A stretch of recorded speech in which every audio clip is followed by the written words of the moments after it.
aláìmoore ni ẹ. Kí ni mo ṣe fún ẹ? No, kí ni nǹkan tí mo ṣe fún ẹ? Mi ò mọ ẹ rí. Mi ò mọ ẹ rí tẹ́lẹ̀. Mo gbà ẹ́ sínú ilé mi. Mo fún ẹ ní treatment. Ó wá fẹ́ pa mí. Ó fẹ́ pa mí. Kó tó lè kó pa mí.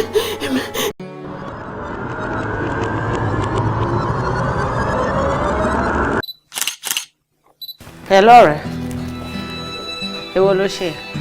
Má bínú mi mọ̀ pé fóònù mi ríngì ni mò ń ṣe nǹkan tẹ́lẹ̀.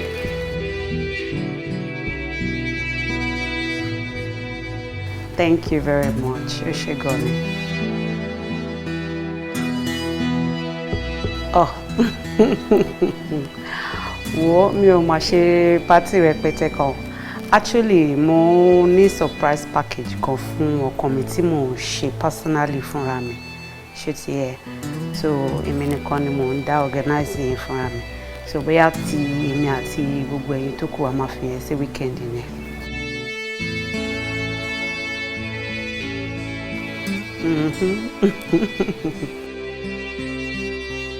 All right, Agbo. Ó ṣé gan ni o.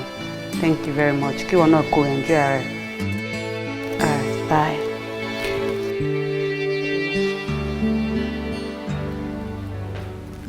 Mo ti rí níbi wọ́n ti ń fodó ìbílẹ̀ jẹun. Mo ti rí níbi wọ́n ti ń fọmọ rí odò rìntì. Oríṣiríṣi ló ń ṣẹlẹ̀ nílé ayé ìkàyìn.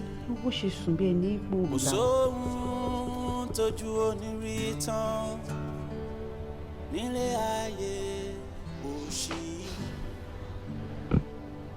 Bídí pàtàkì kan ò sí, iṣẹ́ tẹ́rí yẹn kì í dédé ṣẹ.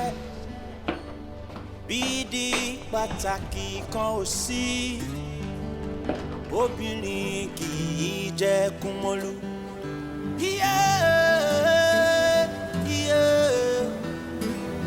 Mo ti rí bí wọ́n fọmọ rí odò rìntì. Iyeye kò sóhun tójú onírí tán. Mo ti rí bí wọ́n fodó ìbílẹ̀ jẹun. Mo ti rí kí lọ́jọ́ aláwọ̀ta ò lè fi jólẹ̀. Iyeye kò sóhun tójú onírí tán.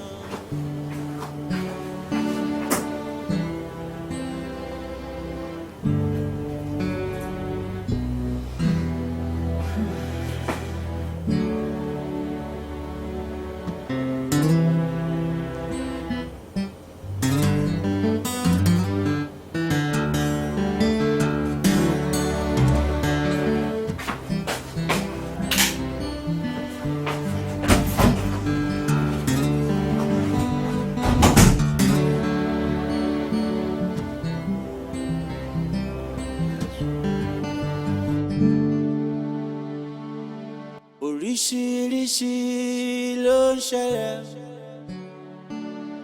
nílé ayé yìí tá a mi gbé. Mo ti rí níbi wọ́n ti ń fodó ìbílẹ̀ jẹun. Mo ti rí níbi wọ́n ti ń fọmọ rí odò rìntì. Oríṣiríṣi ló ń ṣẹlẹ̀ nílé ayé ìkàyìn. Kò sóhun tójú onírí tán nílé ayé. Sakabawo. Bẹ̀rẹ̀. Mall tó wà níbi junction ọ̀dọ̀ wa yẹn. Okay. Mo fẹ́ kó bá mi get àwọn kankan bẹ̀.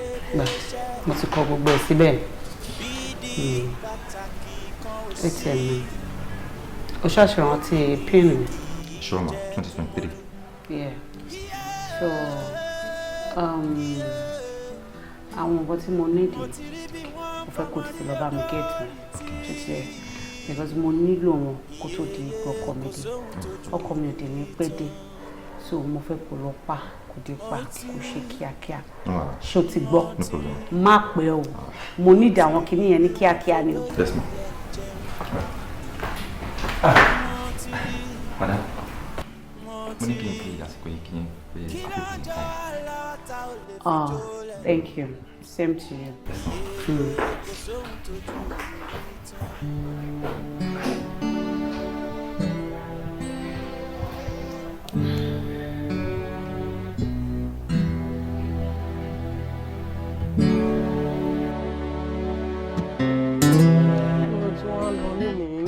ṣé wí ní ilé ẹ̀kọ́ máa ṣe ń kọ́ báyìí àtàwọn mo ti ń dúró dé tó ìtẹ́nu tí mo ò ṣí ṣọ́ọ̀bù tó mọ̀ pé ní àyájọ́ olólùfẹ́ ni. kí ló máa ń ṣe é ṣé mú èmi àti ẹ ti discuss ọ̀rọ̀ yìí tẹ́lẹ̀ lórí fóònù mi láìbò yìí máa ń ṣe kí ni gbogbo problem ẹ̀ mo sọ pé kò jẹ́ kí n débi iṣẹ́ tí bá ti débi iṣẹ́ èmi ti sọ nǹkan fún wọn lẹ́tẹ̀lẹ̀ pé mo níbi tí mò ń lọ o sọ wọ́n dẹ̀ ní pé kí n kọ́ débi iṣẹ́ tí bá dẹ̀ ti débẹ̀ màá dẹ̀ kúrò títí ọwọ́ ọ̀rọ̀ lẹ́ máa kúrò sí náà màá dẹ̀ wá báyìí àjọ wà mọ́júmọ́ so kò sí nǹkan tó bá dé ń bẹ̀ náà. ìgbà wo ni màá wá dúró dé aago mélòó ni màá padà dé. ó pẹ́ ju by 5 yẹ kí n kó mbẹ títí 6 máa dẹ̀ délé. ẹ ti ní plan fún ẹ o mo ti rò pé ní ìbá olómi ló máa rè. kò sí problem olómi náà láṣẹ rẹ̀ má wọrí ṣé bí mò ń bọ̀ nílé mò ń bọ̀ náà òròjú ẹ ọmọ kàtá. má pẹ́ dé o. wéèrè kẹ́ òròjú ẹ fọdájì ọmọ kàtàǹgà. ọmọ kàtàǹgà má wọrí ṣùgbọ́n máa tètè dé ṣùgbọ́n. tètè dé má pẹ́ o. ẹ náà.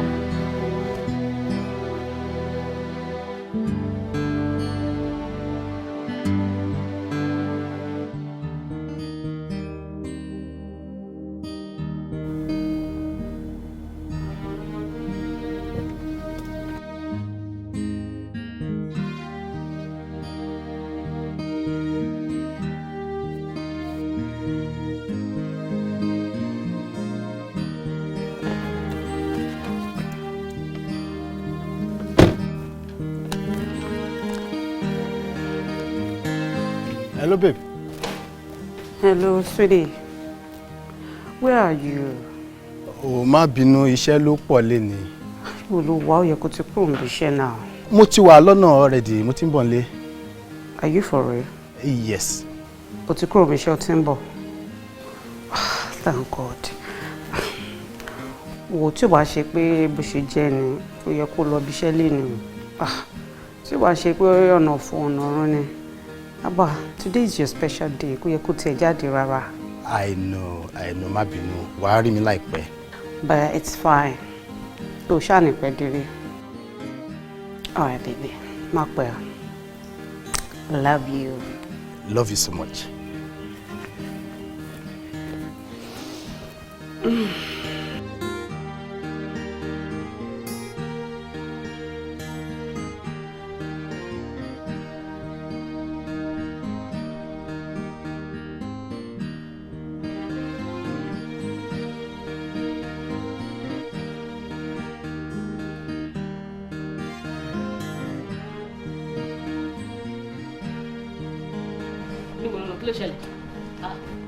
Kí ló ṣẹlẹ̀ níbo ló lọ?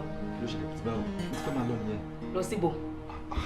Rọ̀lákẹ́, mo ti fẹ́ máa lọ lé ọ̀gá mi tí máa wá máa hàn. Saka, ṣé o mọ èní ni? Èní lè ní jẹ́ o, àyájọ́ olólùfẹ́ olóò lọ sọ́dọ̀ ọ̀gá ẹ̀. Rọ̀lákẹ́, kí ló máa ń ṣẹ̀yìn obìnrin náà? Kí ló máa ń ṣẹ̀yìn obìnrin? Torí pé mo lo opportunity pé ọ̀gá mi rán mi iṣẹ́ mo lè ya bíbá ìpé kí n wá rí ẹ torí pé ó lè jẹ́ Valentine ó dẹ̀ fẹ́ sọ́dọ̀ ogun mọ́ mi lọ́wọ́. Saka, èmi àti à ń fẹ́ra wa láti bí ọdún mélòó. Oṣù méjì ló pé ní sẹ́mi àtẹjọ́ ṣe nǹkan tá ọkọ̀ àtàyà ń ṣe. Wọ́n á sọ fún mi pé òun lọ sọ́dọ̀ ọ̀gá ẹ̀ ò ló lọ. Wo òbí báyìí ló máa wà. Jọ láàrin mi àti ẹ, a ti ṣe méjì léni, kí ló tún fẹ́ kí n ṣe? Àti ṣe kankan. Wo ọjọ́ ti lọ mi. Saka, àìṣẹ̀ bẹ̀rẹ̀ níṣẹ́. Ṣòro pé mò ń ṣeré bí báyìí ni. Wojú ọjọ́ ti lọ náà. Kí ló ṣojú ọjọ́? Torí Ọlọ́run má bà. Saka ò lọ́bì kọ́kọ́ tó dẹ̀ mọ̀ pé mi ò ní anybody tí mò ń fẹ́ àfiwọ́ ìwọ ọmọ Saka ò lọ́bì ọkọ̀ sùn sí bíbá yìí ni. Fóònù mi múdà. Ó ti lu gbogbo ẹ̀ pa, ó ti lu pa, kò sí fún ẹ̀ nǹkan bíbá mi ti lu pa. Orí lílé mi lẹ́nu ni jọ torí Ọlọ́run ò ní ṣe ilé fún mi jọ torí Ọlọ́run tó bá ti lè ṣe ilé o ti gbàdé lẹ́nu mi nìyẹn. Saka sùn padà. Jọ ibi mo fẹ́ máa rówó tọ́jú ẹ̀.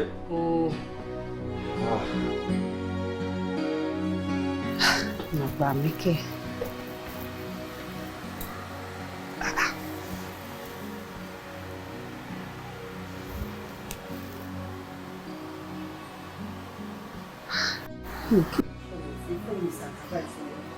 ṣé kò ń ṣe pé bátìrì ẹ̀ ló lò.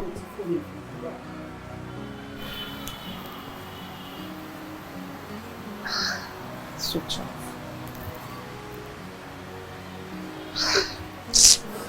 Kí ni fẹ́ ṣe wá o?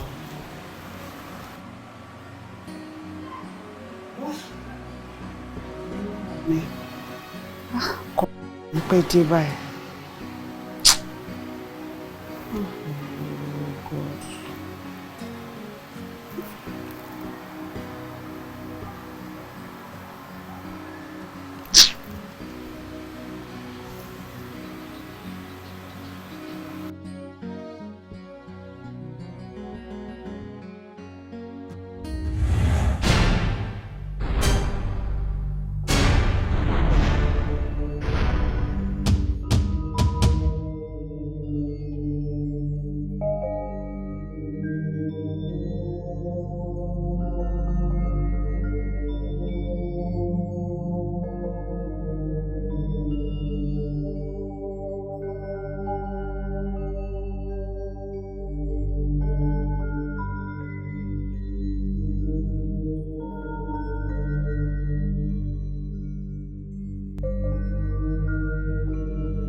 Torí Ọlọ́run látà tí mo ti rán ẹṣẹ́ kí ló ṣẹlẹ̀ sí fóònù. I'm sorry. Please, who are you? Accident victim. What is accident already? Mi lójú tu fóònù mi tẹ kọ̀mpútà wà. Mo try láti pè gbọ́ mi lórí fóònù. Dókítà ni wọ́n lọ. Mo fi try láti pè wọ́n kò lọ. Mo pọ̀ lórí iWatch mi náà. Kò sí tó lọ bẹ́ẹ̀. Ẹjọ́ ibo kí ló ṣẹlẹ̀ ibo lẹ ti ní accident tó tó yìí. Kò jẹ́ mọ́tò mi wà bẹ́ẹ̀. Ẹ pẹ̀lẹ́ ẹ fóònù yín kọ́ bóyá kí n bá yín pè wọ́n. Fóònù mi ní kọ̀kọ́. Kí a kẹ bá mi fóònù yín pè wọ́n. Ok ẹ mọ̀ kọ́ ẹ dúró ẹ jẹ́ kí n sáré mú fóònù mi. Dókítà ni wọ́n. Ok ẹ pẹ̀lẹ́ let me get my phone. Ẹ jọ yẹ́ẹ́.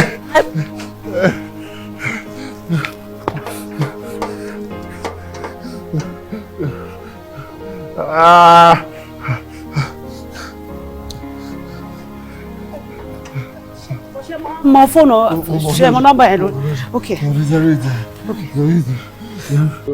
33774455 yeah magbe ṣe má bá wọn sọ. Ok hello ìmọ̀ orí ìgbọ́ kọ̀dọ̀ sọ hello ṣọ́sí gbé yeah orí mi ṣọ́sí rí yeah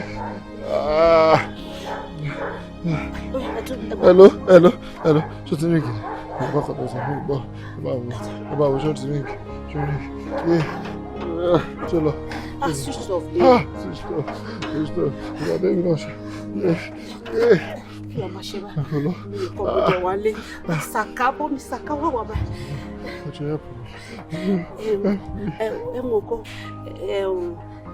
bóyá kẹ́ ẹ tiẹ̀ wọlé kí n tiẹ̀ kọ́kọ́ fún yín ní first aid treatment. So bí àtàbátì wọlé màá bá yín pé doctor mi mo lè describe hospital wa fún yín so màá lọ síbẹ̀. Ẹ pẹ̀lẹ́. Sorry. Sorry. Sorry. Sorry. Ẹ pẹ̀lẹ́. Sorry. Yeah, ẹ pẹ̀lẹ́. Accident yẹn. Mọ́tò mi wà bẹ́ẹ̀. Mọ́tò mi wà bẹ́ẹ̀. Yeah, sorry. Ẹ pẹ̀lẹ́.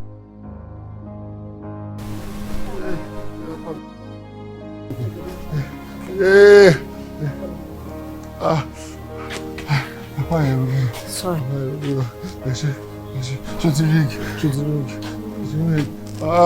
Ọkọ ni mo lọ gbé fọwọ́ sí. Fóònù mi ti sọnù, fóònù méjì mo lọ, ó ti sọnù, mi ò ní fóònù mi. Yeah, don't worry, you'll be fine. Sorry. Okay.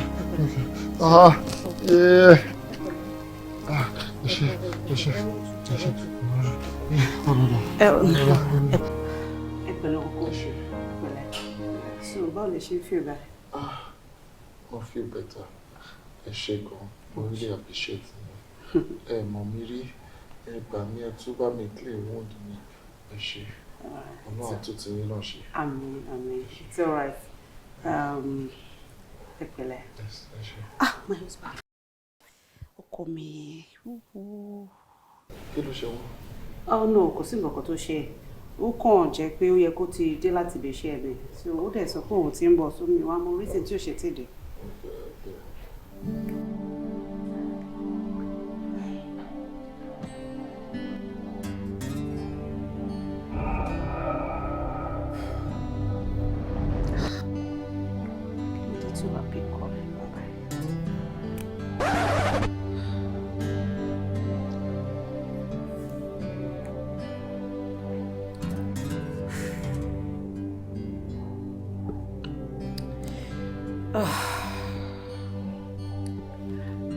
Ẹ pẹ̀lẹ́ ńkọ́. Ẹ pẹ̀lẹ́. Bóyá ká tún try nọ́mbà ẹ̀gbọ́n yín yẹn àbí? Jẹ́ ká tún try wọ̀. Àbọ̀ mi ò rò pé mo rántí ẹ̀ o. Okay. Ẹ pẹ̀lẹ́ ṣe nọ́mbà wọn sọ. Okay. Tí ń tẹ náà ló ṣe ń sọ. Ìyẹn wà ní wọ́n ní dókítà ni wọ́n lè jẹ́ pé wọ́n ṣe operation wọ́n ní or something. Mo wá sọ pé táwọn náà bá ṣe tán mo máa gbé padà. Okay. Okay, ẹ jẹ́ kí n pe dókítà mi nígbà yẹn. Ẹ jẹ́ kí n bá pe dókítà mi. Ẹ ṣe máa wọrí since that help me láti clean gbogbo wound no be time ara tèmi náà ti ń balẹ̀. All the same, she need the medical attention. I don't need that he treats him properly. She late mo kàn fún yín. Mo kàn ránṣẹ́ wọn bá ti mi ni wọ́n need that he treats gbogbo wound yín.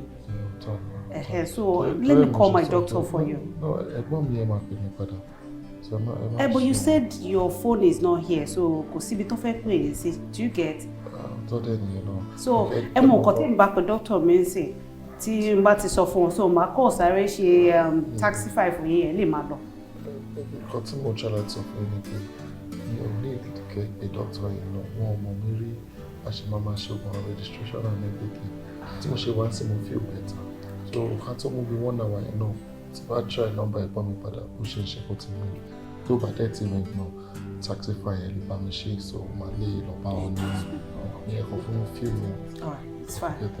It's fine. Ẹ pẹ̀lẹ́. Ṣùgbọ́n náà ní pẹ́ máa lọ sí. Okay. Ẹ pẹ̀lẹ́. Ẹ ṣé.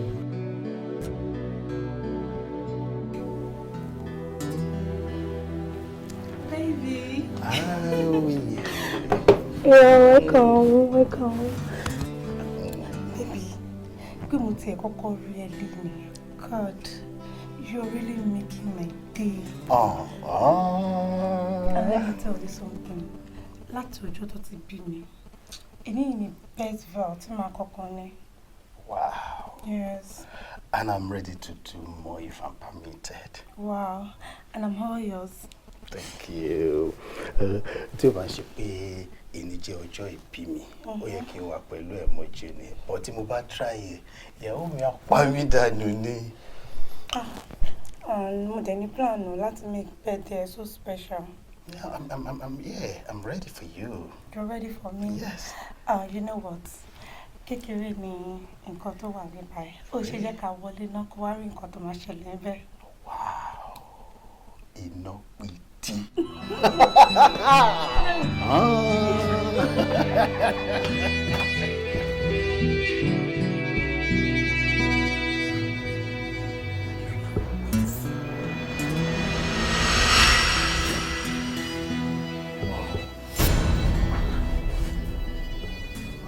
Excuse me, Mr. Man.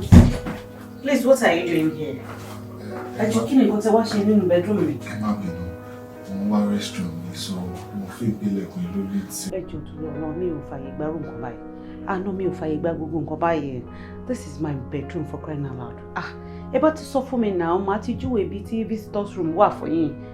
No, please, I don't want this. This is not allowed. Please permit me.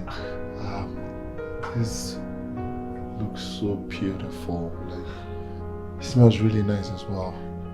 Thank you. Whose birthday? My husband's birthday. Oh, your husband. Yeah. Oh, I see. Emma Bino Shepa. Please. Anybody restroom here?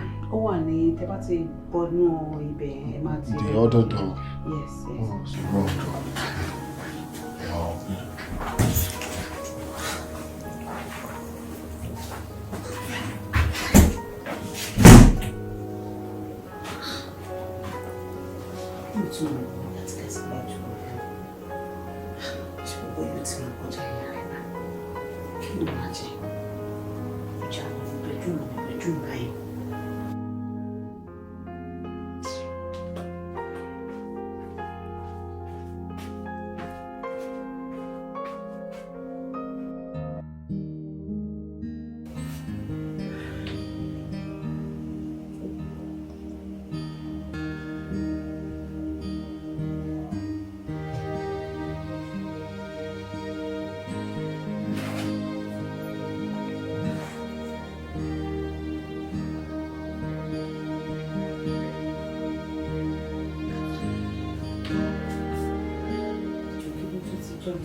So what's your shopping home?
Uncle, you really scared me. It's dire, Jamie now. Me, it's here, Moife, I was so scared. I'm sorry. I'm not going to It's fine. Uncle, I think you should try and call your father again. I mean, Katia, your number wants you are very good by now. You know, you can try. Number you want there.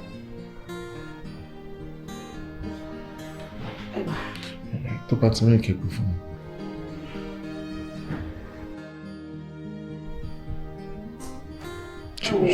Same thing number. Same thing number you so. She kò sí number me mo number wọn me. Kò sí ọ̀pọ̀ iná ló ń lò.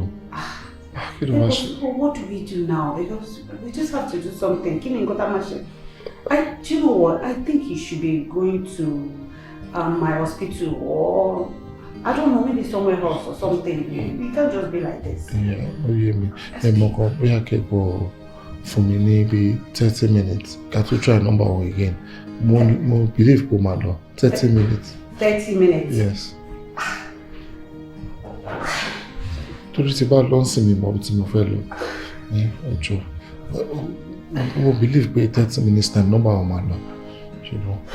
Yeah. Oh, sorry, it's okay. Kókó sọ mi wá sí ni.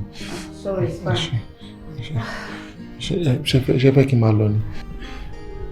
No. That's fine, it's fine. I should have. You know, leave my bum try it. It's fine. I think I want to go out.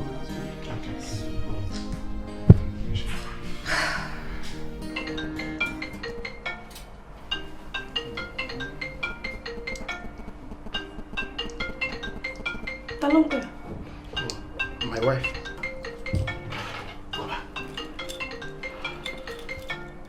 Gbé kọ́ọ̀lù yẹn sọ fún wọn pé kó má pè é mọ́. Àwọn òbí mi dá kí n gbé lẹ́yìn tí mo ti sọ fún ọ̀rẹ́dì pé mo ń bọ̀ lé kí tó wá sọ fún pé kí mo fẹ́ sọ fún tí bá gbé. Jẹ́ kí tètè wá máa lọ. My wife is calling now. She's calling. Ó yẹ kó mọ̀ pé àsìkò tí wọ́n kọ́ lélẹ̀. Àsìkò tèmi lèmi wà náà. Ìránṣẹ́ kan ò kí ń dìránṣẹ́ kejì lọ́wọ́ náà. Oh babe, iye tó wá lò nínú àsìkò tí ẹ̀yin náà ti tó. Rántí pé ní lọ́jọ́ ìbí mi. I know, but it's my time. I'm sorry, I have to go. Oh, okay, fine.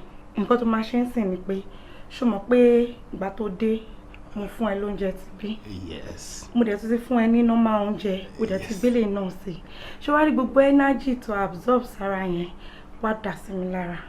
So that's the only thing. Tó bá ti wá ṣe yẹn o lè máa lọ.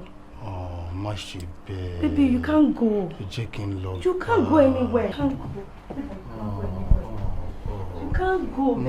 You can't go. Má ṣe bẹ́ẹ̀. John is watching. John is watching.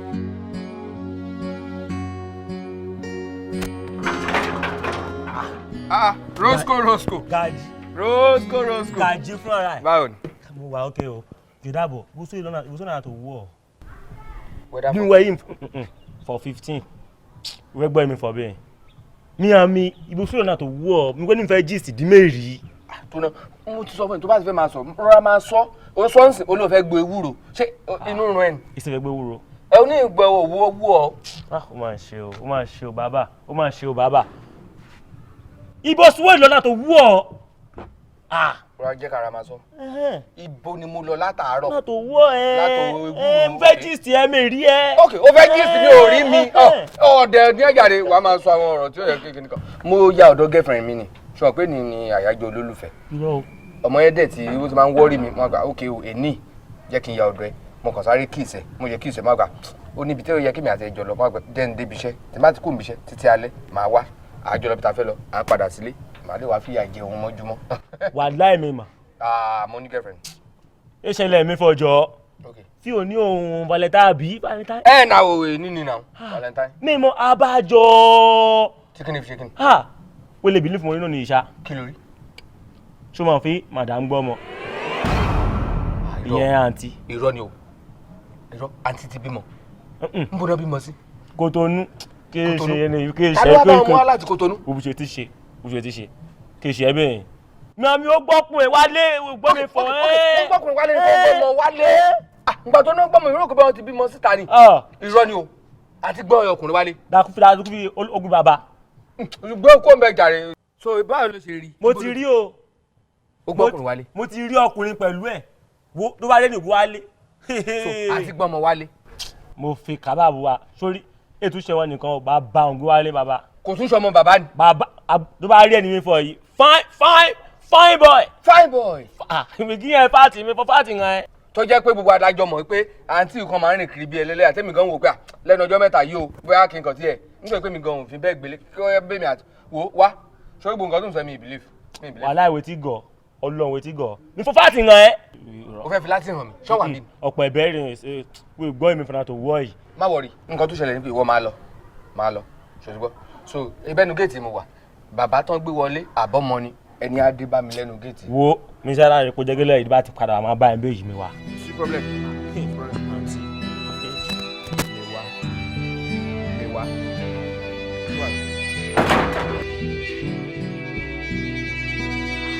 Gaji, kété rí.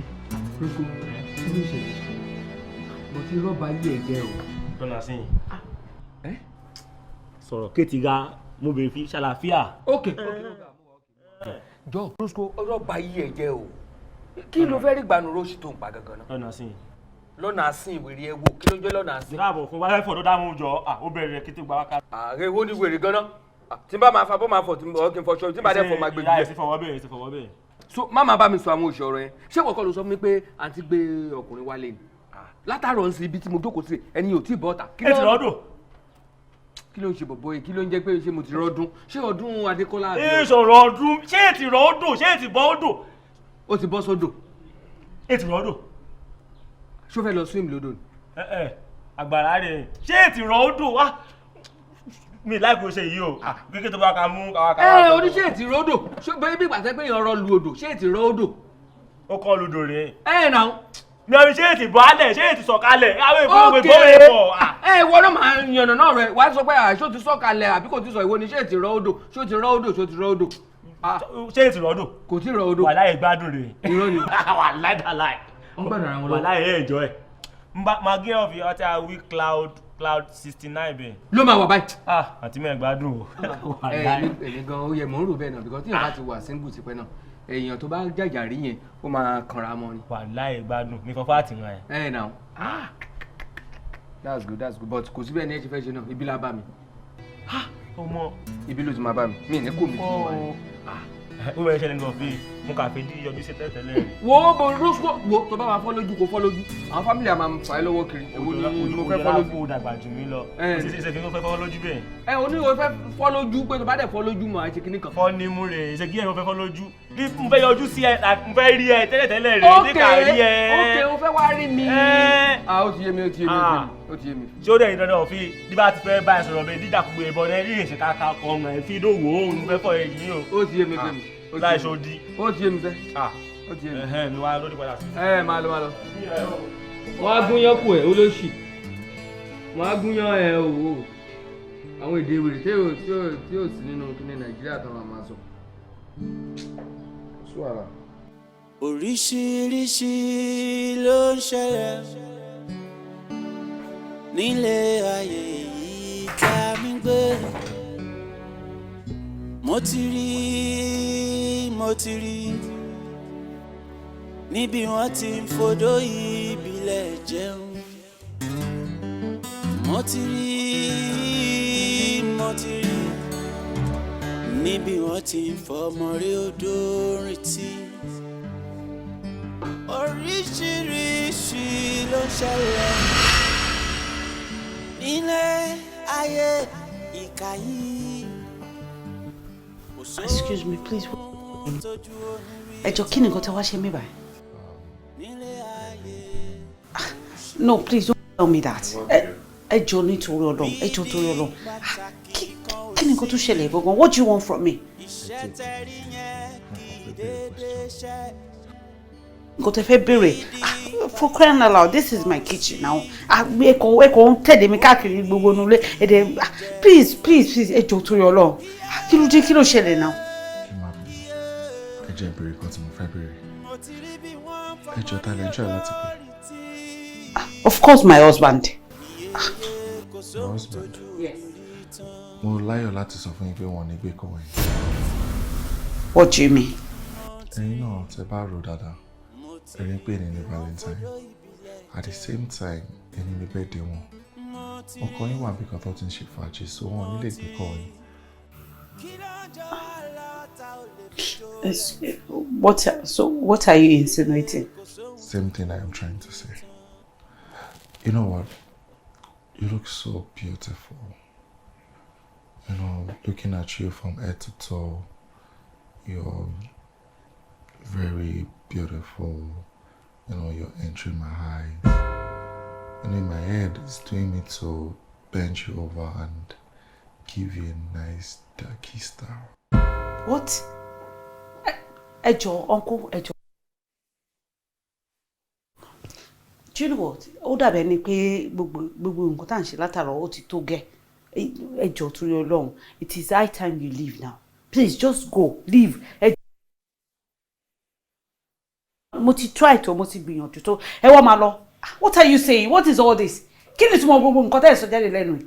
Come on, I don't want to go. What do you mean? What do you mean, fellow? You have to go now. You have to leave.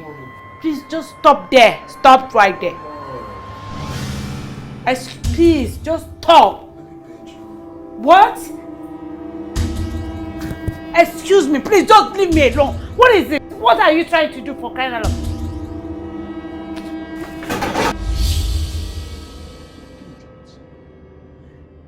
Leave me alone! Please get out. Get out now! What? Walk, Isha. So by she let daughter let. So what did you like? Right? So let me wait. Tell me.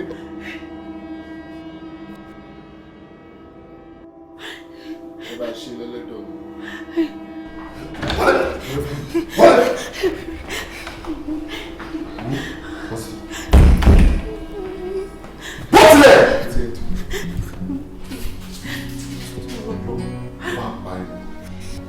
My feet won't want me. My 40 years down.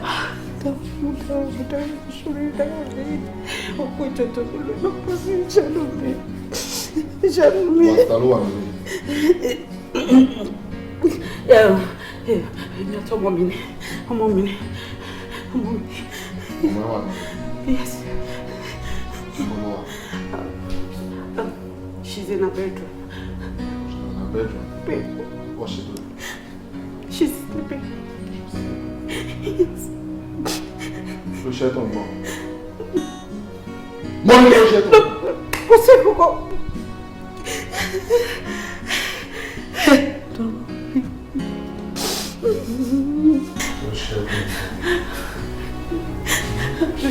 Please don't do that. Ló ṣe é.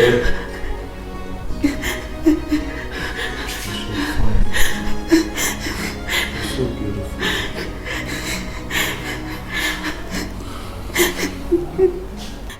But she fine. But she ain't going to like her. I'm sorry, sir. Yeah? I'm sorry, sir. So, mommy. Ben, where's so, mommy? Oh. Please don't do this to me. I'm a married woman. It's your You're a married woman. Yes. You're a married woman. Money goes to mommy. Ben, where's so, mommy? Get in here. Chen right here. Be a noise to mommy.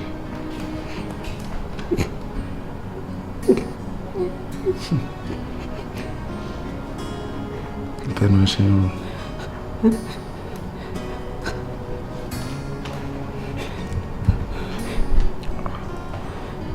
You want to do that? No, sir. I'm going to No, sir. She's for me.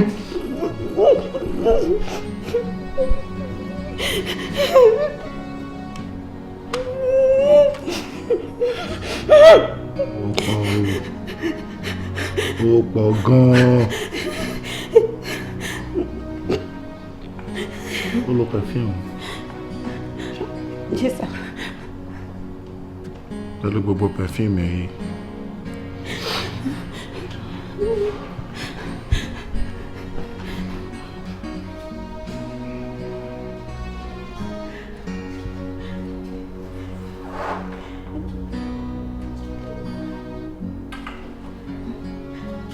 Dale gbogbo perfume tó ń lò yìí.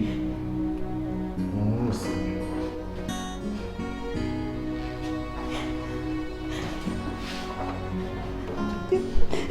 Ojú mi.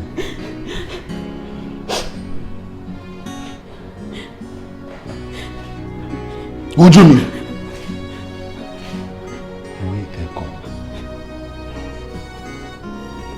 Kí ni mo? Gidi gan. Tí mo dẹ̀ ṣe ń wo iná bí mi. Like I am a upset. Look, irritate me.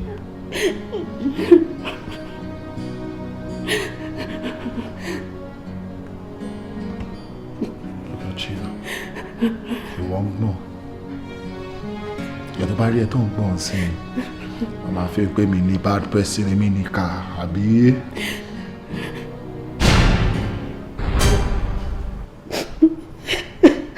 Ta ló gba gate?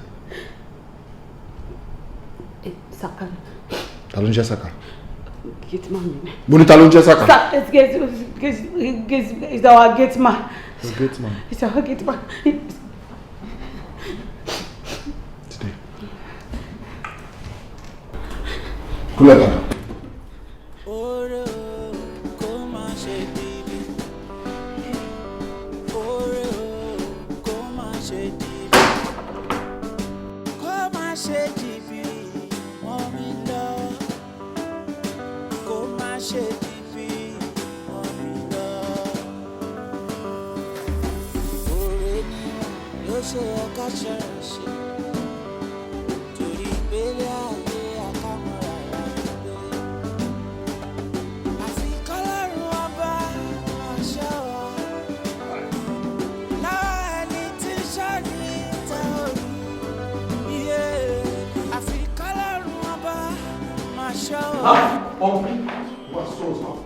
Orí ẹ̀dá mo ṣe ìdúró èso tí mo ṣe lọ. Bọ́ọ̀lẹ̀! Ẹ sọ fún mi mo ṣe ní mọ́ ní báyìí. Èmi yìí bá sọ̀rọ̀ ìgbà wo, máa mú báyìí ṣe gbá ọ̀rọ̀ mi. Ti gbé ẹnu ẹ̀. Fúlẹ̀ Brown! Listen, èmi náà bẹ̀rẹ̀ sí ìgbà sọ̀rọ̀ ìgbà wo. Bí jẹ́ ẹnu ẹ̀ sì lóya, wé mọ́ọ̀dẹ̀. Wait.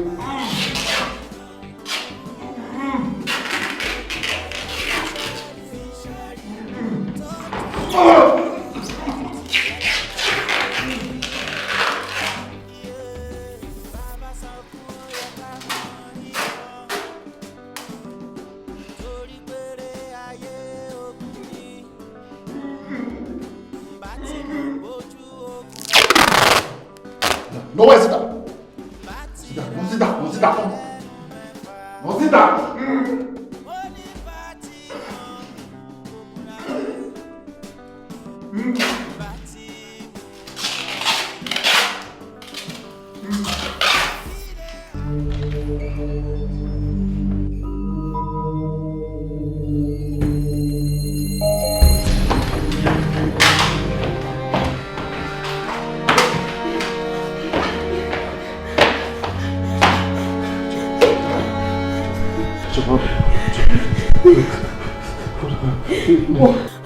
Ṣorí pé aláìmoore ni ẹ kí ni mo ṣe fún ẹ no kí ni nǹkan tí mo ṣe fún ẹ mi ò mọ ẹ rí tẹ́lẹ̀ mo gbà ẹ́ sínú ilé mi mo fún ẹ ní treatment ó wá fẹ́ pa mí ó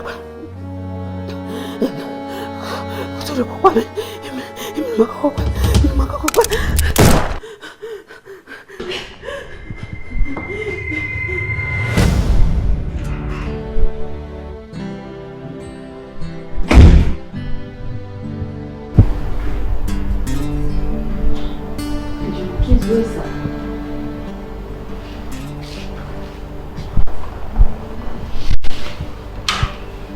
Saka your gate man. I handled him. Handled? Yeah. Saka was okay. It's good. Kókó ẹjọ́ kí ni ṣe mí? Kí ni nǹkan tí mo ṣe fún yín? Ẹjọ́ tó rọ lọ, iṣẹ́ àná mi. Why kí ni mo ṣe fún yín? Ẹjọ́, why pay me back with evil? Evil? Like, did you just say evil? What is evil? Like, sọ fún mi kí ló ń jẹ́ evil? O lè dá mi lóhùn. Okay, fine. Tí o bá lè dá mi lóhùn. Èmi mọ ìtumọ̀ evil tí o bá lè sọ fún mi. You see, when they say someone is being evil, it's either that person is being devilish or being wicked. But about Dada, I am not being devilish, neither am I being wicked. You're wicked. You're wicked. Shut up. Shut up! Why to change my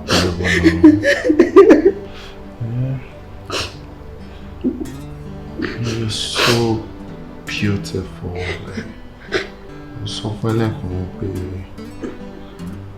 You are beautiful.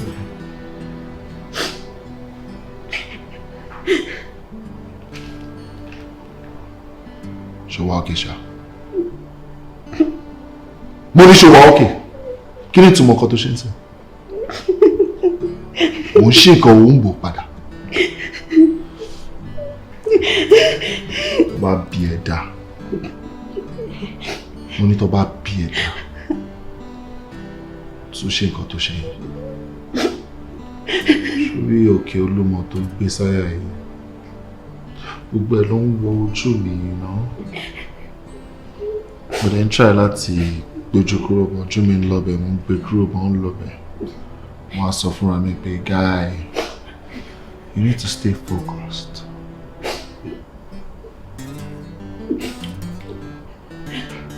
Inú gbogbo àdùn ara yìí, ó ṣe mí bí kí n máa fẹnu bà á. Àmọ́ àdùn gbà mí ó máa padà ń dìkorò.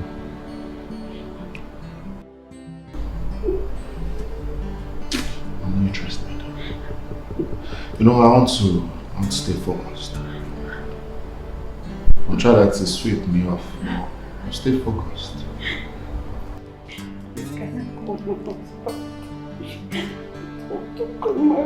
Oh, I'm so sorry. You can't. You can't. Oh, like your husband then now. Come on. Oh no, you can't. You see, to ṣe sunkún yìí. To ṣe sunkún yìí. Ó jẹ́ kí n máa feel bí bad person. Ó jẹ́ kí n máa feel bí pé wà mí ò dáa. Lẹ́yìn sunkún yìí ó fọ́ mi lórí. Torí bá dẹ̀ fọ́ mi, ó máa jẹ́ kí n ṣìwà òun gbà mí. Ẹ̀kún ẹ̀yìn tí ó ti fẹ́ kémi náà máa sunkún. Why are you making me cry now? You're making me cry.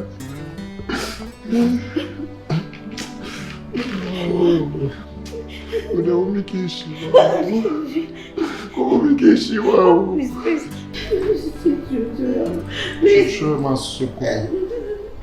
I want to go check my baby. I want to check my daughter. I want to check my daughter, baby. Your daughter? I don't know to share your daughter.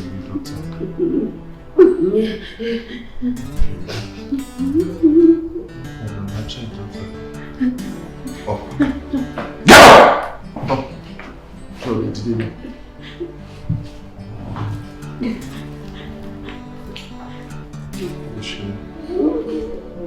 Another.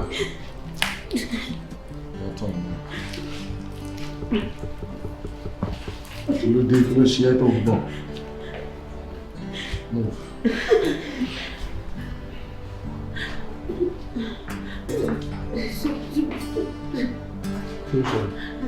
Please, you're going to scare your life. No, don't worry. See, I will. No, very harsh.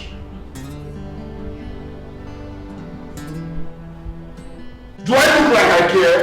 Come and say DP, mommy love.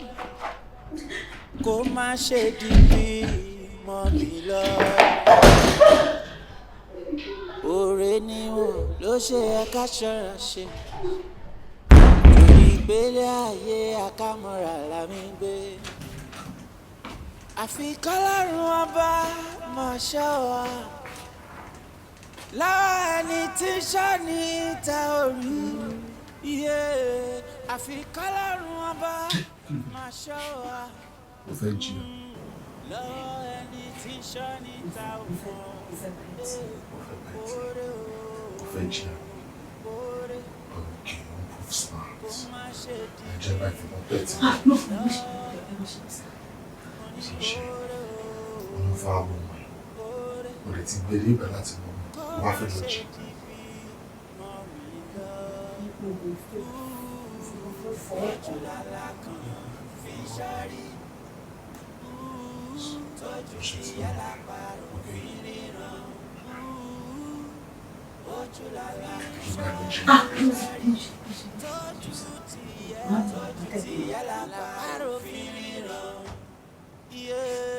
Bàbá sọkún ó yẹ ká mọ ríran torí péré ayé ogun ni mbà tí mọ̀ pójú ogun ráyé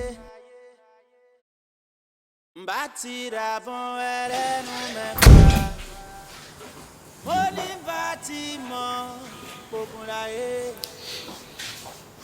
mbà tí múra sí. Oh, damn it, Lord. Money, show enjoy company.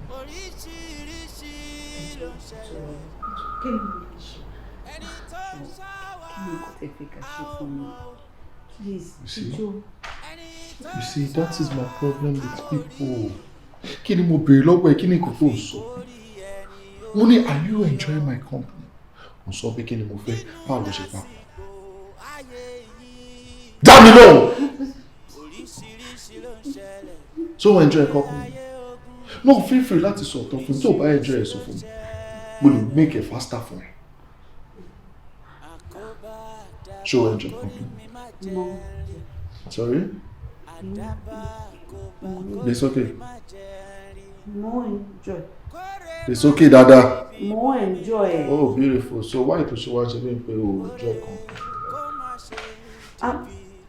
That's my phone. That's my phone. Imagine my husband, please. Kí ló fẹ́ ṣe? Ó lè jẹ́ kọ̀ mí. Tó bá ti di kó mi tó. Kò bá ẹ̀.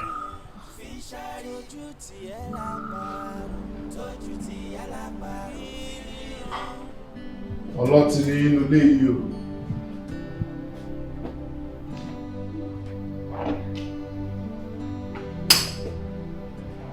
Let's drink a lot.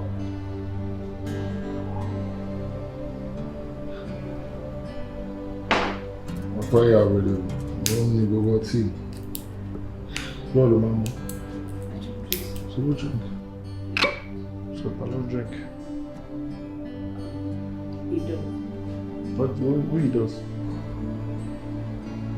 See, we were meeting there. Kiki, Tiwa, there.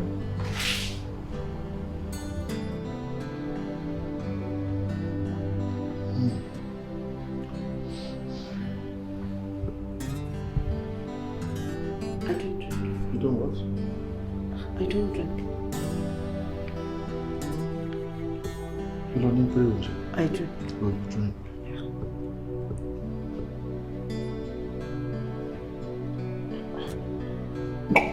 I don't drink. That's the way I'm not talking.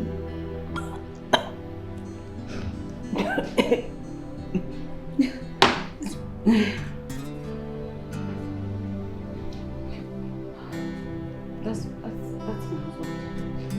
Come here.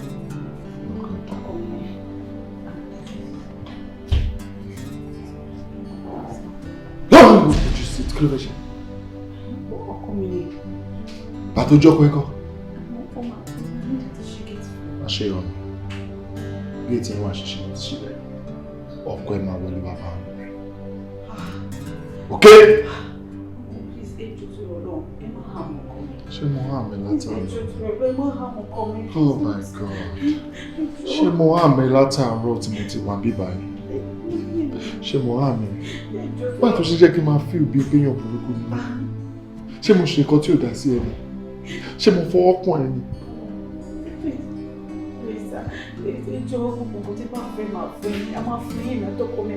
Ṣé mo jọ́ di lójú ẹ̀? No. Mo jẹ́ ẹni tí bí ń pa. No. Mo jẹ́ ẹni tí ò lówó lọ́wọ́. No. Right? O lè ló pè mí. No, I'm just saying that. You're just saying what? You're just saying what? Stop. I've given you enough chances. You're beginning to do more than yourself. You're talking too much. So let me shut you up.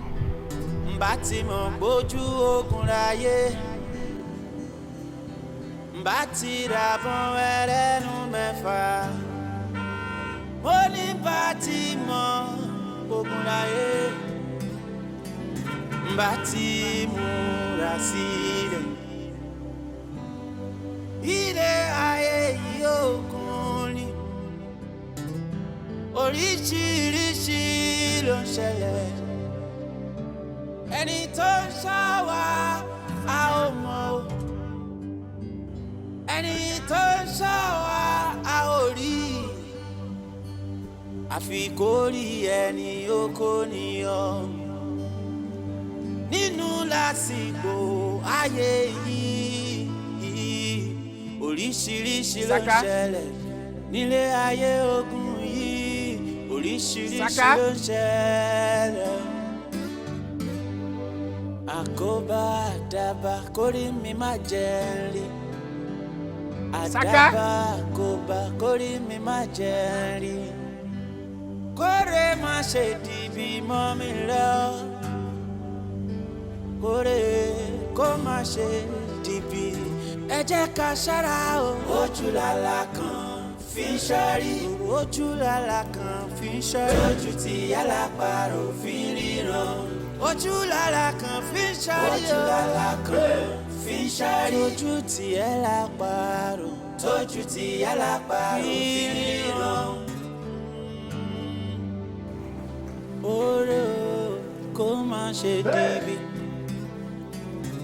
oore o kó má ṣe dìbì kó má ṣe dìbì mọ́ mi lọ kó má ṣe dìbì mọ́ mi lọ. bẹ́ẹ̀. oore níwọ̀n ló ṣe ẹ ká ṣọ́ra ṣe torí pélé ayé àkàmọ́ra la mi gbé àfi kọ́lọ́run ọba máa ṣọ́ wa láwọn ẹni tí sọ́ni ta orí àfi kọ́lọ́run ọba máa ṣọ́ wa lọ́wọ́ ẹni tí sọ́ni ta ò mọ̀ oore o oore kó má ṣe dìbì mọ́ mi lọ mo ní oore o. I'm around now. If you are here, come out. I'm here, babe. My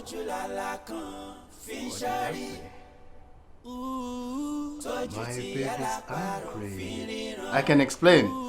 Má sọ nǹkan tó ṣẹlẹ̀ tí mo fi pẹ́ fún ẹ. Come out. Babe?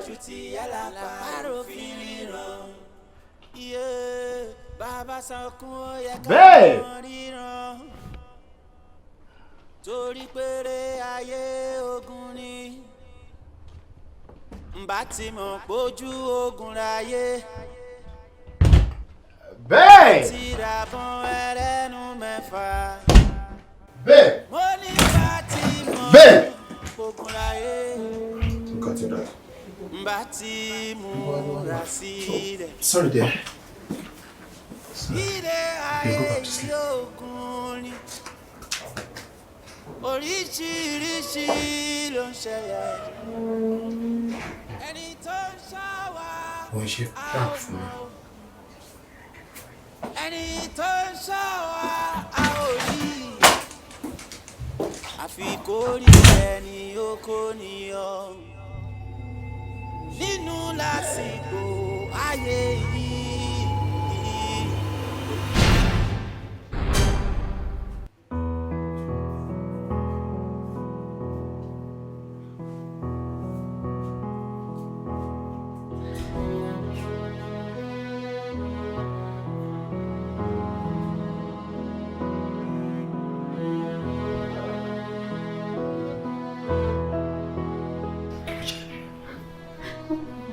kí ló ṣe ọ̀rẹ́ ni mo ṣe ọ̀rẹ́ ni mo ṣe mi ò kọ́ máa padà wá di bímọ mi lọ́wọ́ ní mi ìgbà bó ṣe máa rere mi gbọ́ mo kò dédé gbọ́ bí èèyàn kó ṣe ń kó kí tí n bá dé mi kí n lọ wo mo ṣe bá ogún ìníyẹn tẹ́jẹ̀ ń jáde lára wọn ó náà ṣẹlẹ̀ accident ni bọ́dẹ̀ ni kí n help wọn kí n gbé wọn wọlé kí n tiẹ̀ treat wọn díẹ̀ kó tó máa lọ sọ́ọ́ pẹ̀tù bó ṣe yíjú padà sí ìyẹn tó yọ̀ bọ́ sí mi. ṣé kò tó ti dáadáa lọ sí ìjọba ní má bínú torí náà mo nífẹ̀ẹ́ ìyàwó mi mo nífẹ̀ẹ́ ọmọ mi gbogbo nǹkan tẹ́ ẹ bá fẹ́ pátápátá mo máa ṣe fún yín tó bá jẹ́ pé owó lẹ fẹ́ mo ní owó ẹjọ́ tó lọ náà ẹ má pa ìyàwó mi ẹ má pa ẹ má pọ̀ mọ́ mi. ó bẹ̀rẹ̀ dáadáa ọ̀rọ̀ wa bàjẹ́ mo béèrè lọ́wọ́ ẹ̀mí pé ṣé wo ni mo fẹ́ ṣé mo jọ olè lójú ẹ̀ ok mo jọ ẹni tẹ́bí ń pa nítorí mi látòkè délẹ̀ mo jọ ẹni tẹ́bí ń pa lójú mo jọ olè.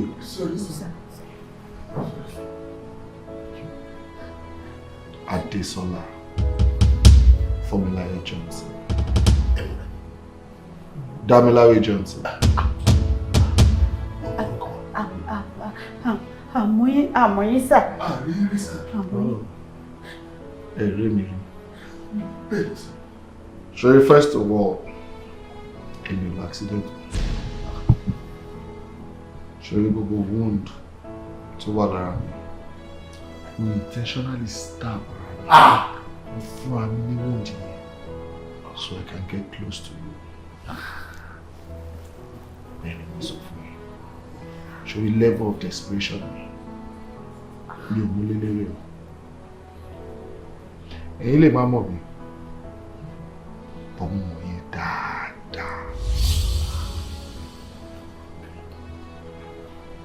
What? You have a phone? Ṣé o sọ fún báwo ní fóònù tẹ́lẹ̀? It's a long story. I'll tell you about it.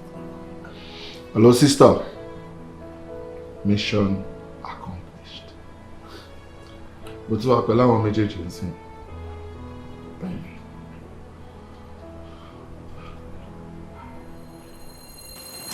Surprise! Ha! Níwọ̀ agbẹ́ ní eyín, ó wá fi eyín yẹn ó fi gé wa jẹ. Ìwọ ti gbàgbé ni pé ẹni tó ṣú lè gbàgbé, ṣùgbọ́n ṣé orí ẹni tó kò lè gbàgbé láéláéláé. Ah! Ìwọ pa bàbá ti tèmi, ó wá fi owó bàbá mi òfin lò gbà, ó fi owó bàbá mi òfin jayé. Bọ́nà tí ń ṣe irú ẹ̀ kò possible. No, now it's time to pay back. Bẹ́ẹ̀ ni mo sọ fún ẹ. Àbúrò ti gbàgbé, ìwọ ti gbàgbé gbogbo nǹkan tó ṣe. Jẹ́ kí irun ẹ létí tó bá gbàgbé.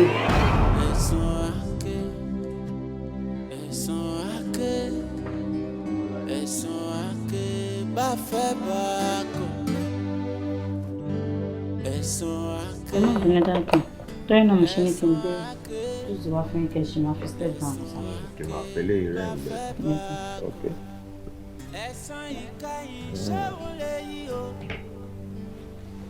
Dájú, mo fẹ́ rí sà, mi ì jẹ́ mọ̀ bí mo lè rí sí ìlú kí n padà wá sàn.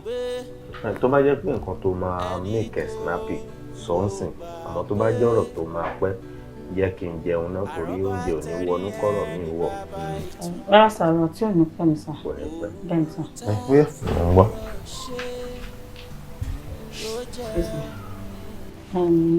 Ṣé rántí pé mo bá ń sọ̀rọ̀ ọkọ àfẹ́sọ́nà mi sà?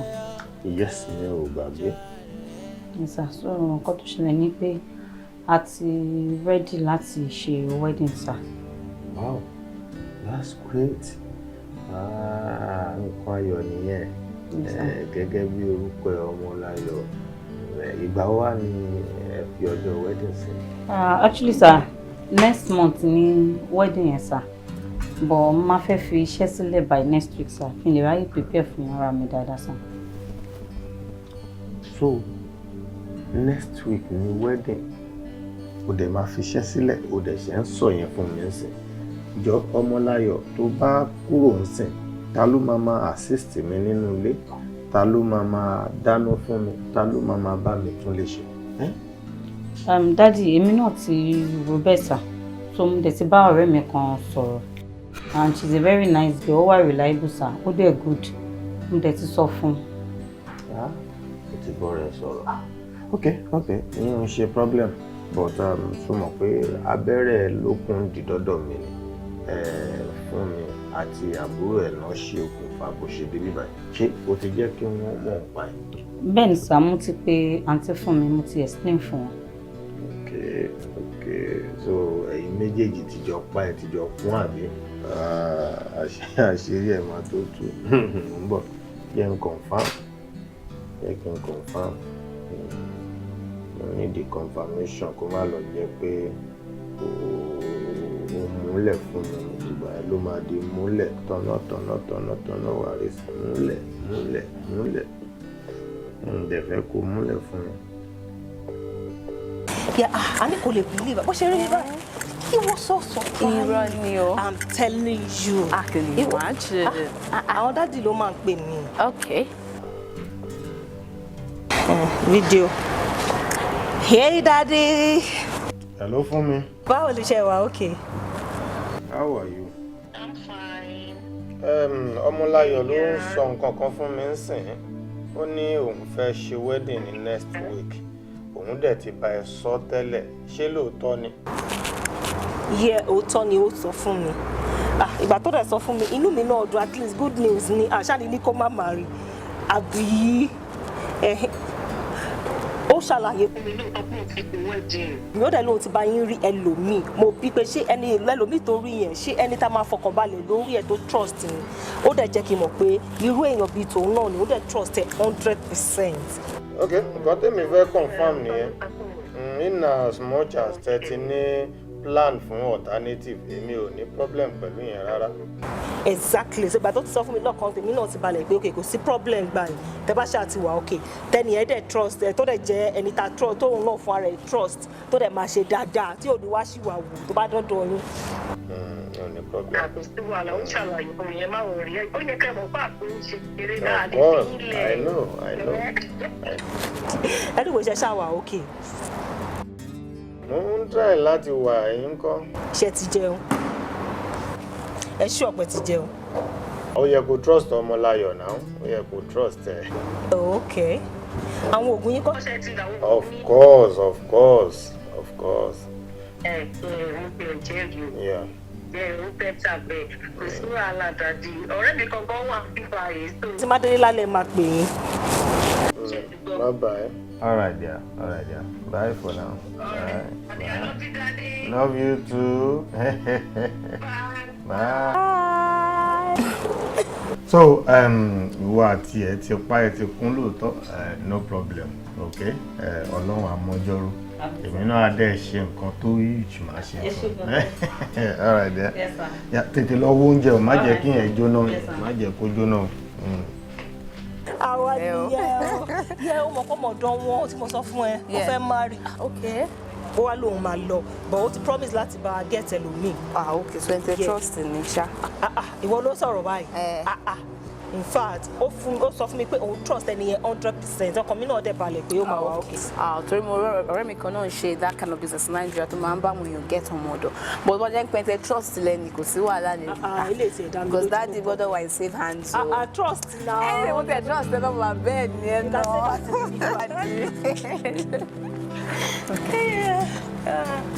Oró kó má ṣe dìbì. Oró kó má ṣe dìbì. Kó má ṣe dìbì. Ọmọláyọ̀. Yes, sir. Ṣé o ti fi everything o ti fi hàn? Bẹ́ẹ̀ sà, mo ti fi everywhere hàn. Mo dẹ̀ ti fi gbogbo nǹkan náà tún hàn nílé. O dẹ̀ get nǹkan tó fẹ́ ṣe perfectly. Bẹ́ẹ̀ sà. O dẹ̀ trust ẹ. Ọmọ dáadáa ni ọmọ jẹ́jẹ́ dẹ̀ níbi ti tèmi náà. Mo dẹ̀ trust ẹ̀ gan bó ṣe wà yẹn. Yẹ kó òun náà fẹ́ náà rẹ̀ sọ. Bẹ́ẹ̀ ni sà, gbogbo ẹ̀ ni Ọmọláyọ̀ ti ṣàlàyé fún mi. ó dẹ̀ ti fi gbogbo nǹkan tí mo ní láti mọ̀ gbogbo ẹ̀ ló ti fi hàn mí èmi náà dẹ̀ ń promise yín pé máa ṣọmọ jẹ́jẹ́ ibi tí ẹ bá fọwọ́ mi sí ibẹ̀ náà ló máa wá sá. ọmọ jẹ́jẹ́ yẹn gan ni priority mi mo fẹ́ kó ṣọmọ jẹ́jẹ́ torí wípé ọmọ jẹ́jẹ́ tọmọ láyọ̀ ṣe òun ló ṣe ń dàbí pé kó má lọ mọ́ òun náà dẹ̀ ti jẹ́ kó yé mi wípé ìfọwọ́ òun náà ṣọ̀la ṣé ìgbẹ́ kò sí problem ó máa bẹ̀rẹ̀ iṣẹ́ with immediate effect ṣé kò sí problem pẹ̀lú yẹn. kò sí problem sir. òkè òde. èmi náà ti múra wá sá. ó ti múra wá tó àwọn kan tó bá tún kù á lè máa kó tẹ̀ trókò tó lè kó òun lọ. ok sir. orúkọ ẹlẹ́kọ̀ọ́ sí. Dísọ́lá ń sá. Dísọ́lá ìdílé ọlọ́ba ló ti wá. rárá sá. àbó mọ̀ pé gbogbo orúkọ máa ń ní àmì ó máa ń lápẹ̀rẹ̀ ọmọ tó bá pè ní Adésọ́lá ìdílé ọlọ́ba ló gbúdọ̀ ti wá bèrè lọ́wọ́ àwọn pẹ́rẹ́ǹtì dáadáa wà á lè jọba láìpẹ́. àbísà o. àwọn ọmọ ẹ̀kọ́ jọba. ok ẹ lè lọ bẹ̀rẹ̀ iṣẹ́. ok ẹ ṣe gbọ́dọ̀. ẹ ṣe gbọ́dọ̀ ẹ ṣe gbọ́dọ̀. olúwa ló lọ pé ẹ pè mí ní nǹkan tí máa jẹ. ok sir. bí ìpanu ni o kó má jẹ nǹkan tó ẹ jù o.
Yeah, Dísọ́lá.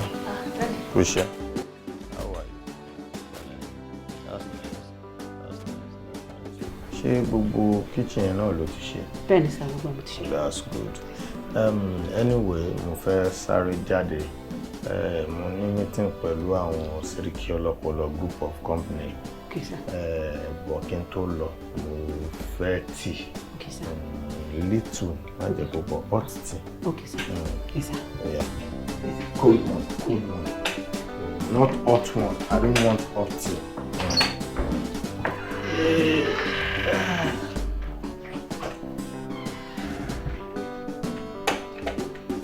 Make it snappy, okay?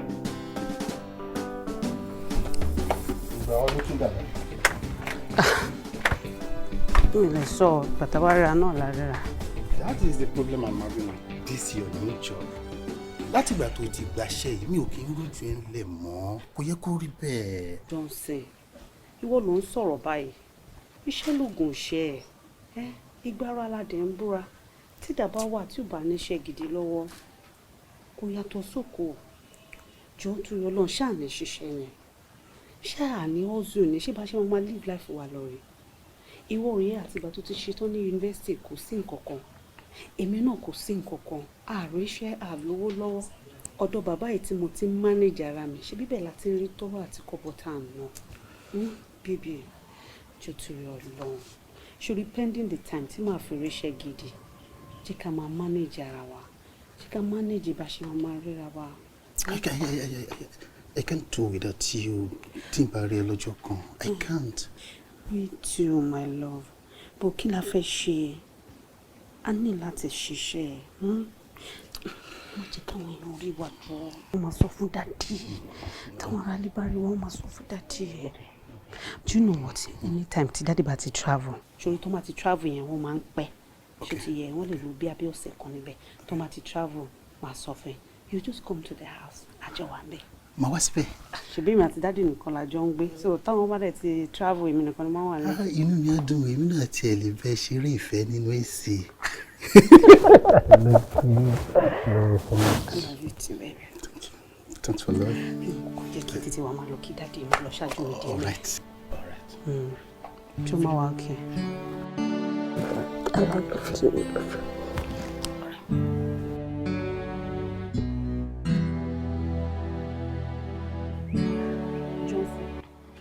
Ṣé mo ti jẹ̀bi pé mo sọ̀rọ̀ ọ̀gá mi fẹ́? Wọ́n ìtúnṣe máa ròyìn pé ká lọ jí owó àgbàlagbà báyìí. Ọlọ́run ò ní jẹ́ kí n jalè láyé tèmi tí mo wá. Mi ò sọ pé ká lọ jí, mo ní ká lọ gbé mi. Ká lọ gbé. Yes. Ẹjọ́ kí wàá ní ìyàtọ̀ nínú gbígbé àti jíjí. Ṣọmọ ìyá kan náà kọ́ ni.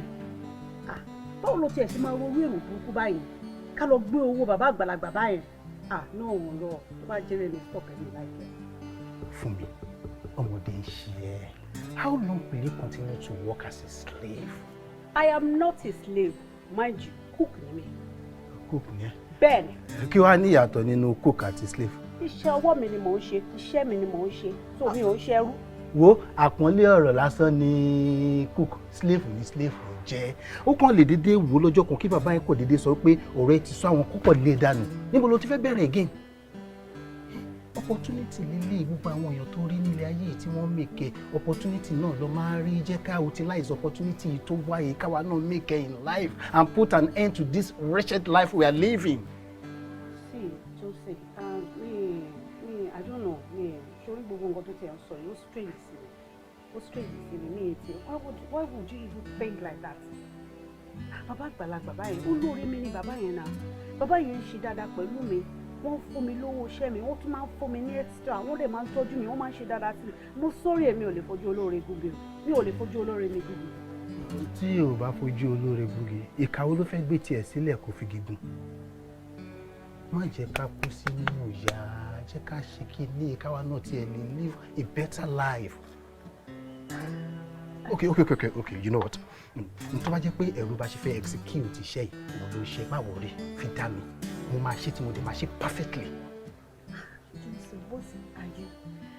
What are you saying? Mo ń sọ bí ilé ayé wa ṣe máa dáa. Excuse me, ilé ayé wa ṣe máa dáa láàrin how many hours tí mo sọ nǹkan fún ẹ pé òkè o nǹkan báyìí ìṣẹ̀lẹ̀ ní ọ̀dọ̀ ọ̀gá mi ó dẹ̀ ti yá sáré plan gbogbo nǹkan tó tó yìí lórí ẹ̀ lórí owó olówó. Ọlọ́run tó fẹ́ sọ wá dolówó òun ló sọ pé kí mọ̀ yẹn kó wá sí ọkùnrin Ọlọ́run yẹn náà lè lórí fèmí náà láì jẹ́ àgbà ṣe máa execute ẹ̀. Do you know what? Mo sorry mi ò ṣe and that's just it. I can't do it. Mi ò ṣe. I'm sorry. Mi ò ṣe. I can't do it. Okay? I can't. I'm going. Mo ń lọ. Fún mi, mo ń sọ̀rọ̀ ń kó níwájú mi. Ọ̀rọ̀ tó máa wúlò fẹ́mi àti ẹ tó máa better life wa tó máa jẹ́ ká pò nínú ìṣẹ́ nínú òṣìṣẹ́ life tá à ń live yìí fún mi.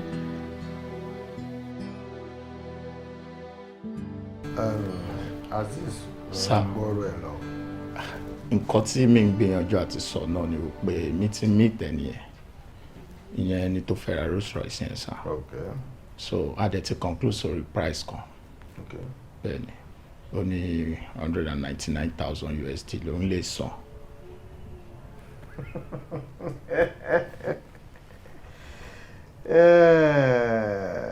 Zimbabwe dada mọ́tò tó worth $250,000 ó fẹ́ san $200,000. No.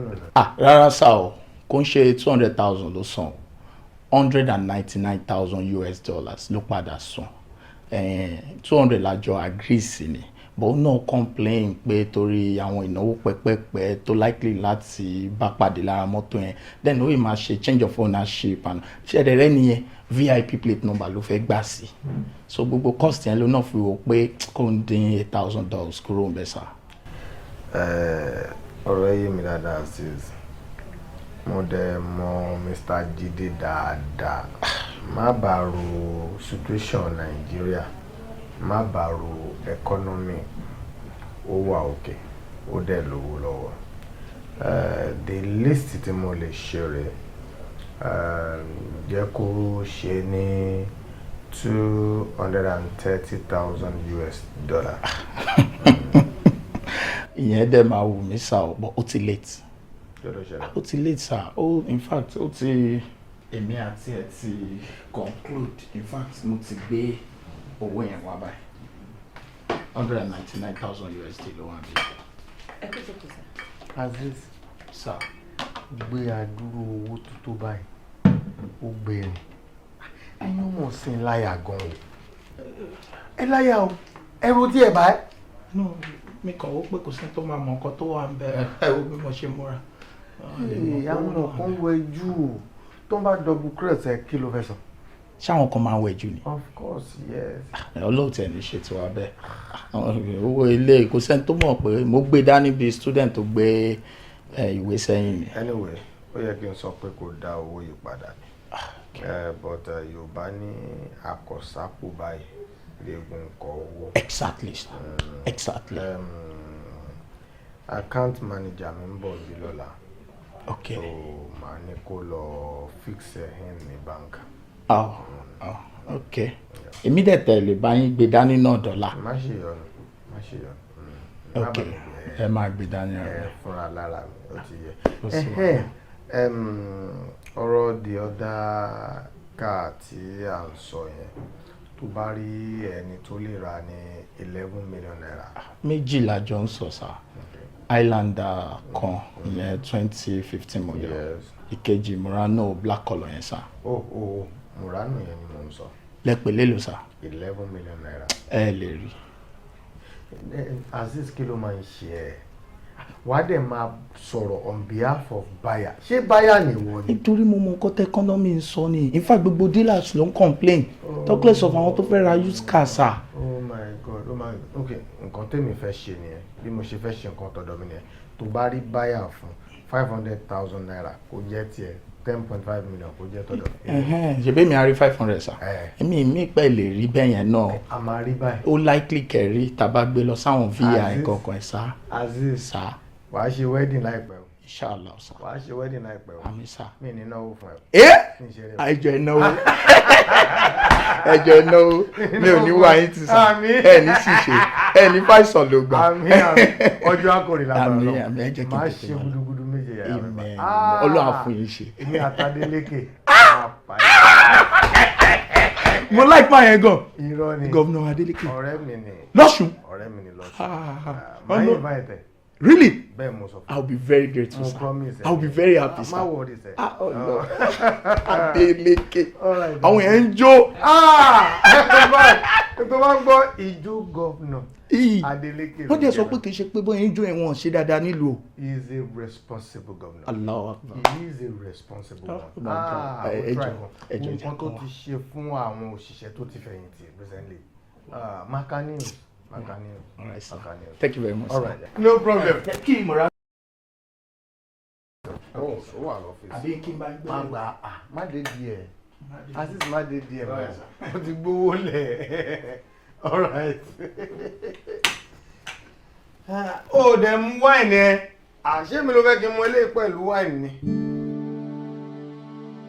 Oríṣiríṣi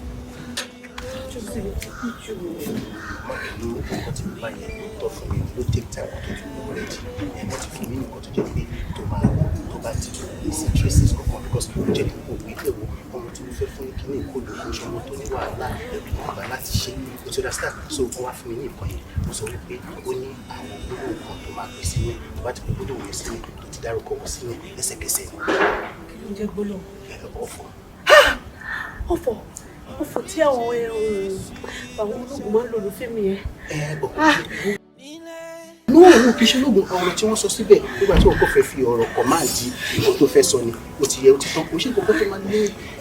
Mo dùn sí mi rò pé mo lè ṣe kí ni ìwọ̀n àyà mi jẹ́ owó ṣùgbọ́n ẹ̀yà mi ti gbogbo mi lè ṣe wọ́n. Ayẹja níbi tàdé yìí ò kí n ṣe bí tí mo ti ń bẹ̀rù tó bá lọ́wọ́ bó ṣe ń lọ yìí lọ ṣe lọ kó má bàa ṣe lọ kó ra farabalẹ̀ ṣùgbọ́n you need confidence.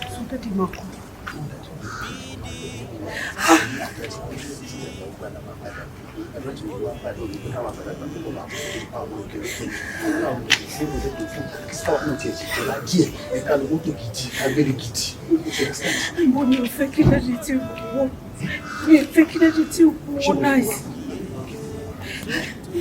Bí o ṣe kọ́kọ́ bọ̀ wẹ̀. Mo ti rí bí wọ́n fọdọ́ ìbílẹ̀ jẹun. Dàdí ti kú. Dàdí ti kú.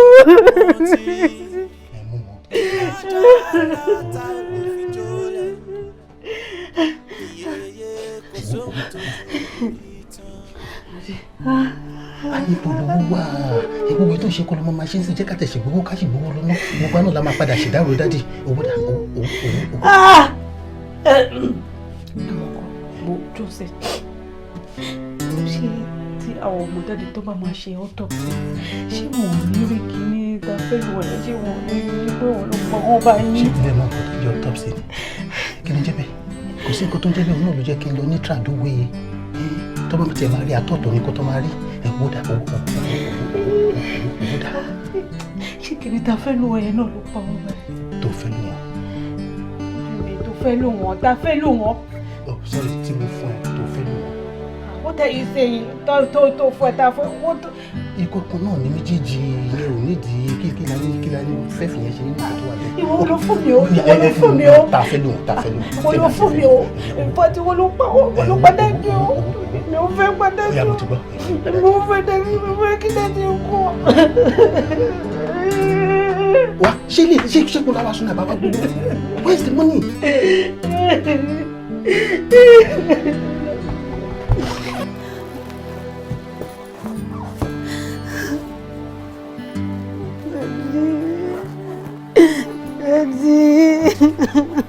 Bàtí máa bọ́lé nìyí.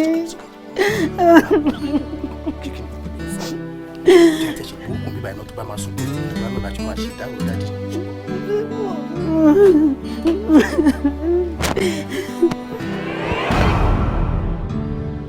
Ẹ̀san àké.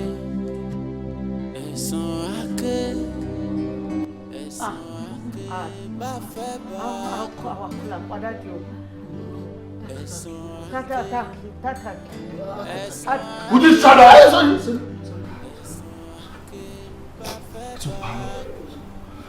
Sister, I'm going to deal with that. All right, Dayo.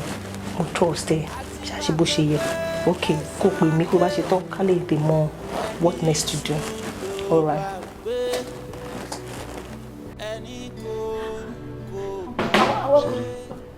Méjì tún parọ́. Ṣé irọ́ tẹ̀ ń pa yẹ upset mi. Ẹ mú ló bí mi. Ẹ̀yin méjèèjì. It's your plan ẹ̀. Right? Ṣé bí mistake tẹ́ you make ni pé ìgbà tẹ́ wá sílé ilé wa tẹ́ pa bàbá mi tẹ́ gbé owó ẹ̀ tẹ́ gbé sá lọ. CCTV capture yẹn. Bẹ́ẹ̀ni. Kẹ́ bá lè mọ̀ pé mi ò parọ́. I'll show you guys the video. Ṣé méjì kọ́ nílé? Ṣé ìkọ́lé? Johnson, èmi kọ́. Ṣé rí ìgbà tó ṣe autopsy ó lè fi hàn pé àtàtà ló padà dé. But after seeing those footage, èmi àti ẹ̀mọ́ bí àtàtà kan ló padà dé. Autopsy ò lè parọ́ owó làwọn kàn gbé lẹ́yìn ikú dẹ́kì. Johnson ọkọ mi ni olo instigate everything. Kí ni innocent man yẹn ṣe fún yín? Kí ni innocent man yẹn ṣe fún yín? Tó bá ń pẹ́ gbówó ẹ̀ lásán ni kò bá wà ókè. But you guys ended his life. You guys are wicked. Now mo fẹ́ béèrè question kan lọ́wọ́ ẹ̀. Nísìnyí fẹ́ kó judge case yìí. Who is wicked? Who is evil? Who is devilish? Let me know. I'm not talking to you. Damn no. Oui. Good. Good. Sir, can I say something? Just a request. Please. Just one.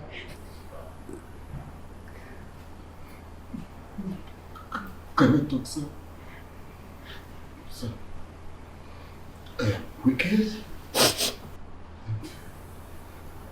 Okay, ṣẹjọ́ mi. Ẹjọ́ ìṣẹ́ ni. Ìṣẹ́ ló sún mi ṣe gbogbo nǹkan tí mo ṣe. Mo wá bẹ̀rẹ̀ dènà lọ. Ṣé owó dájú tí mo gbé? Mo rẹ́dí láti pay back nílọ́po mẹ́ta just. Ẹ má pẹ̀ ìyàwó mi. Ẹ má pa mi, ẹ má pọ̀ mi. Mo nífẹ̀ẹ́ family mi kan, please. I'm too young to die. We are too young to die. I'm afraid no way. Wow. So you can't be begging for your own life now. You're too young to die. Right? Okay, so for me. Some people fẹ́ dá owó padà ní ìlọ́po mẹ́ta. Tó bá dá padà in 200 folds. So máa rẹ̀ mí dáàdì mi padà. Ẹ lè dá mi lóhùn. Good.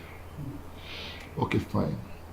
If you accept request there, o máa dáwọ́ yẹn padà fún mi ní ìlọ́po mẹ́ta. Yes, sir. Yes, sir. In return, èmi náà máa gba ẹ̀mí kan. So owó dáàdì tọ̀dọ̀ mi. Mo lè fi establish ayé. Ẹ wọlé tẹ̀ ń gbé. Ẹ lavish ẹ ní AC ẹ ní TV. Right?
So you care for family, Abi? You care for family?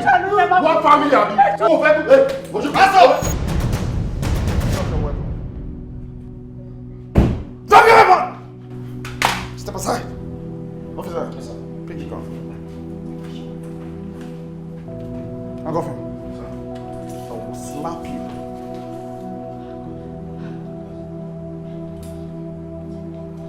Fast, be fast, be fast. Okay, this way. This way! Everyone, oh yeah. Get up! Will you? Get up! Sorry, sir. Yeah. This way. This way. I'll kick you. This way. Oh yeah. This way. Move it! Try anything for putting in law. Officer, you regret actions. To perform an opportunity, can make decision me again. Same thing, no need Marshall. Anyway, so. Sherry, daddy meeting Mr. and Mrs. Johnson. Daddy me jìyà lórí ọmọ. Kò sí nǹkan tí daddy mi ò lè ṣe. Fún àwọn ọmọ wọn láti dé gba dókè. Láti ìgbà tí màmá wa ti kú. Bàbá wa iná ló dúró tì wá. Tó tọ́jú wa dàgbà. Tá ṣe lọ sí school. Láti primary, secondary, sí dé university. àwọn náà ló sápá títí tàbí lọ lóyìnbó tá lọ ṣe masters wà níbi. Ìgbà tó yẹ kí iṣu ọmọ jiná fún wọn jẹ, òun ni Mr. and Mrs. Johnson wọ́n wọn lọ sọ́run àrèmábọ̀.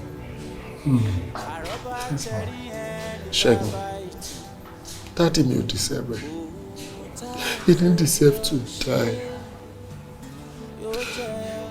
Daddy wa ò deserve láti kú. Ṣẹ́gun, ìgbà tá a discover lórí CCTV pé Mr. and Mrs. Johnson ló ṣiṣẹ́ yẹn, ìgbà ẹ̀ lèmi àtẹ̀gbọ́n mi pinnu lọ́kàn ara wa nípa máa gbẹ̀san. Ẹ̀san mi mo ti gbà yẹn. Tó bá ṣe àwọn ọlọ́pàá tó wà bẹ́ẹ̀, that's what I'm saying. I don't regret my actions. I don't.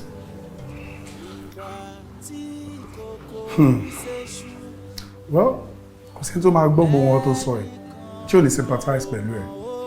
Èmi gan-an from the depth of my heart mo sympathize pẹ̀lú ẹ̀. Àmọ́ ó kókù. Oh, but má fi law into your hands now. Nobody does that. A ti máa sọ wípé tí àwọn kan wá ìbá ti ṣẹlẹ̀, the best situation ni pé kéèyàn report. Nígbà tí ìwọ fúnra ẹ̀ tó dẹ̀ wá mọ̀ pé any evidence tó tó yìí lọ́wọ́, the best thing ni wá ti pẹ̀lẹ́. Wá ti mú evidence bá ti send ẹ̀ sáwọn ọlọ́pàá. Ọpẹ́lọpẹ́ gateman tó pa àwọn ọlọ́pàá, ó ló jẹ́ ká mọ̀ nǹkan tó ń ṣẹlẹ̀ ń bẹ̀ yẹn.